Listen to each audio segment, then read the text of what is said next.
سأل مولانا جلال الدين الرومي شيخه مولانا شمس الدين التبريزي، حيث قال: كيف تبرد نار النفس؟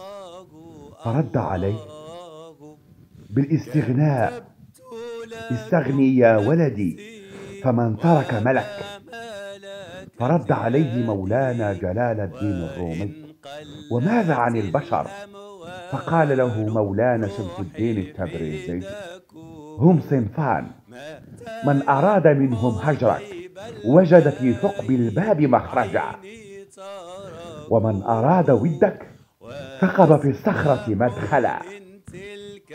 الديار نداكم سبحان من ذكره عز لذاكره،